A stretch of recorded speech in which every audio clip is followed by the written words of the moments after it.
बाळाची solid journey start करत आहेत, बट मला माहीत नाही तुमच्या बाळाला काय द्यायचं आहे. बाहेरचं सेरलॅक नका देऊ, तुम्ही घरी सिम्पलचं सेरलॅक बनवू शकतात. हे मी माझ्या बाळाला ना जो 9 महिन्याचा झाला, म्हणजे 6-7 महिन्यापासून स्टार्ट केलं आहे. कारण की मी तेव्हापासून त्याला ड्रायफ्रूट्स वगैरे देते, थोडंसं तूप द्यायचं स्टार्ट केलं आहे. आणि सकाळी सकाळी ब्रेकफास्टला देते. त्याच्यामध्ये 1-2 चमचा पाण्यात उकळून घ्यायचा.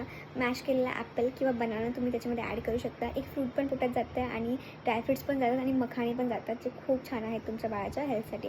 तर पुढे रेसिपी आहे बघा. हे सेरलॅक ना मी माझ्या बाळाला 7 मंथपासून द्यायला चालू केलं आहे. कारण की डॉक्टरने मला सांगितलेलं की तूप आणि ड्रायफ्रूट्स आपण 7 मंथपासून चालू करणार आहेत बाळाला.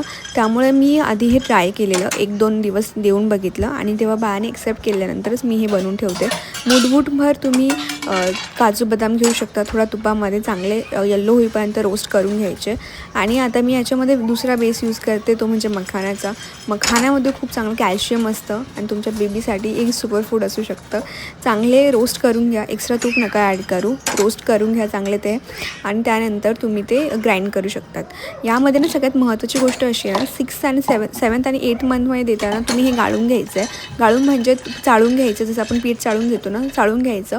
म्हणजे याच्यामध्ये दुसऱ्या काही टेक्स्चर्ड गोष्टी नसतात.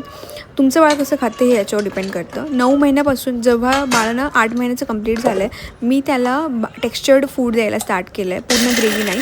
आता मी हे चाळून नाही घेत, तुम्ही लोकं ते चाळून घ्या आणि ही पूर्ण टेक्स्चर. यात इम्पॉर्टंट गोष्ट अशी आहे ना की मखाना तुम्ही पाण्यामध्ये टाकला तर तो थोडा सॉफ्ट होतो, बट जे ड्रायफ्रूट्स आहेत ना ते थोडे कडक राहू शकतात. त्यामुळे ड्रायफ्रूट्स वेगळे करून पण तुम्ही नीट चाळून घेऊ शकतात. हे नक्की ट्राय करा, यूज करा आणि आवडलं असेल तर फॉलो करायला